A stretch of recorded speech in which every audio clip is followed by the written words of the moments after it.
ಮಗನೇ ಸಿನಿಮಾಗಳಲ್ಲಿ ಏನು ಗೊತ್ತಾ, ಒಂದು ಕೆಟ್ಟದ್ದು ಇರುತ್ತೆ, ಒಳ್ಳೇದು ಇರುತ್ತೆ, ಪಾಸಿಟಿವ್ ನೆಗೆಟಿವ್ ಎರಡೂ ಇರುತ್ತೆ.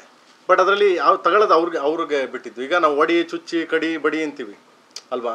ಸೊ ಅದರಲ್ಲಿ ಒಂದು ಏನಾದರೂ ಒಂದು ಮಾರಲ್ ಕೊಟ್ಟಿರ್ತೀವಿ, ಇವ್ರು ಒಡಿ ಬಡಿ ಕಡಿ ಅಂದ್ಕೊಂಡೇ ಹೋದ್ರೆ ಕಷ್ಟ ಆಗ್ಬಿಡ್ತದೆ. ಅದಕ್ಕೊಂದು ಏನಾದ್ರು ಮಾಡಲ್ ಉದ್ದೇಶ ಇರ್ತಲ್ಲ, ಹಿಂಗಾದ್ರೆ ಹಿಂಗಾಗುತ್ತೆ ಅಂತ ಹೇಳಿರ್ತೀವಲ್ಲ, ಅವ್ರು ಅದನ್ನು ತಗೊಳ್ಳಲ್ಲ, ಇದನ್ನು ತಗೋತಾರೆ. ಬ್ಲಡ್ ಹರಿಯೋದು ಇತ್ತೋರಿದು ನೋಡ್ರಿ ಅಂತ ಬಿಟ್ಟು ಹೋಗೋದು, ಒಂದು ದಿವಸ ಲವ್ ಮಾಡ್ಬಿಟ್ಟು ಸೆಕೆಂಡ್ ಡೇ ಬಿಟ್ಟು ಹೋಗೋದು, ಇದನ್ನು ತಗೋತಾರೆ. ಫ್ಯೂಚರ್ ನಾಳೆ ಸಹ ಮತ್ತೇನು ಪ್ರಾಬ್ಲಮ್ ಆಗುತ್ತೆ ಅದನ್ನು ನೋಡಲ್ಲ. ಅಂದರೆ ಪಾಸಿಟಿವ್ ನೆಗೆಟಿವ್ ಎರಡೂ ಇರೋದ್ರಿಂದ ನನಗೆ ತಿಳಿದ ಮಟ್ಟಿಗೆ ನೀವು ಪಾಸಿಟಿವ್ನ ತೊಗೊಂಡೋಗಿ ಅಂತ. ಆಮೇಲೆ ಎಲ್ಲದಕ್ಕಿಂತ ಹೆಚ್ಚಾಗಿ ಏನು ಗೊತ್ತಾ ಮಗ, ನೀನು ಕೇಳಿದ ಕ್ವಶನ್ ಚೆನ್ನಾಗಿದೆ. ಈ ಯಾವುದು ಯೂಟ್ಯೂಬಲ್ಲಿ ತಗೋ, ನ್ಯೂಸಲ್ಲಿ ತಗೋ, ಎಲ್ಲ ತಗೋ, ಯಾವ್ದಾರು ಪಾಸಿಟಿವ್ ಆಗಿ ನೀವು ಹೇಳಿ ಮಗನೇ. ಲೈಕ್ಸ್ ನೋಡಿದೆ ಕಂದ, 10ಕ್ಕೆ 11ಕ್ಕೆ 12ಕ್ಕೆ. ಇಲ್ಲ ಇದನ್ನೇ ತೊಗೊಂಡು ಪ್ರೇಮ್ ಹಿಂಗಂದ, ಪ್ರೇಮ್ ಎಲ್ಲ ಸಿಗಾಕಂಡ ಅಂದ ತಕ್ಷಣ ಲಕ್ಷ 1 ಮಿಲಿಯನ್ ಟಾಂಗಾಗುತ್ತೆ. ಹಿಂಗೆ ಮಗನೇ ಏನು ಮಾಡೋಕ್ಕಾಗಲ್ಲ. ಮನಸ್ಥಿತಿಗಳು ಅವ್ರವ್ರ ಮನಸ್ಥಿತಿಗಳು ಹಂಗಿದೆ. ಬಟ್ ನಾವು ಚೇಂಜ್ ಮಾಡ್ಕೋಬೇಕು. ನಾವಂತೂ ಚೇಂಜ್ ಮಾಡೋಕ್ಕಾಗಲ್ವಲ್ಲ ಮಗ. ನಾವು ಎಲ್ಲನೂ ಕೂರಿಸ್ಕೊಂಡು ಭಾಷಣ ಮಾಡ್ಕೊಂಡು ಚೇಂಜ್ ಮಾಡೋಕ್ಕೆ ಅಂತೂ ಸಾಧ್ಯ ಇಲ್ಲ. ಅವ್ರವ್ರಿಗೆ ಆಗಬೇಕು, ಅವ್ರವ್ರ ಮನಸ್ಥಿತಿಗಳು ಚೇಂಜ್ ಆಗಬೇಕು. ಅದ್ರಲ್ಲಿ ಚೇಂಜ್ ಆದರೆ ಅದು ಅವರ ಇಷ್ಟ. ಸರ್ ನೀವು ಹೇಳಿದ ಕರೆಕ್ಟಾಗೇ ಇದೆ ಸರ್. ಈಗ ಮೀಡಿಯಾ ಚಾನಲ್ಸ್ನೆಲ್ಲ ಬೈತಾರೆ, ದರ್ಶನದೇ ತೋರಿಸ್ತಾ ಇರ್ತೀರಾ, ಇಲ್ಲಿ ಇನ್ನೊಂದೇನೋ ನೆಗೆಟಿವ್ ತೋರಿಸ್ತಾ ಇರ್ತೀರಾ ಅಂತ. ನೆಗೆಟಿವ್ ತೋರಿಸಿದಾಗ ಲಕ್ಷಗಳ ಗಟ್ಟಲೆ ವ್ಯೂಸ್ ಆಗುತ್ತೆ.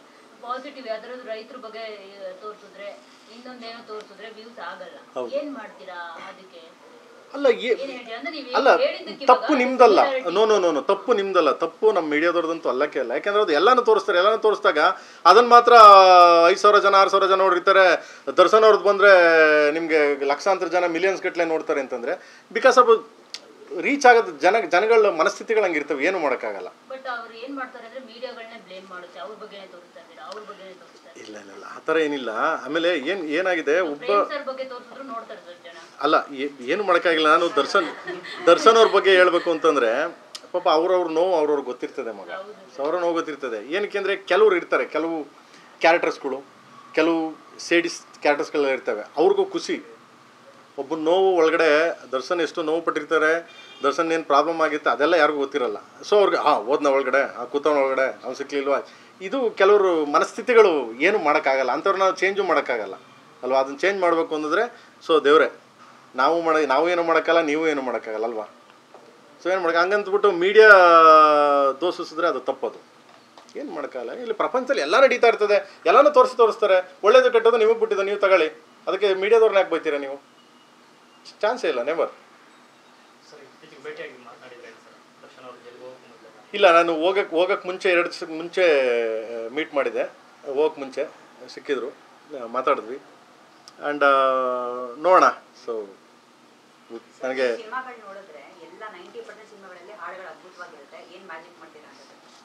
ಹಂಗೇನಿಲ್ಲಮ್ಮ. ಸಂಗೀತ ಮ್ಯೂಸಿಕ್ ಡೈರೆಕ್ಟರ್ಸ್ ನನಗೆ ಇಂಪಾರ್ಟೆಂಟೇ.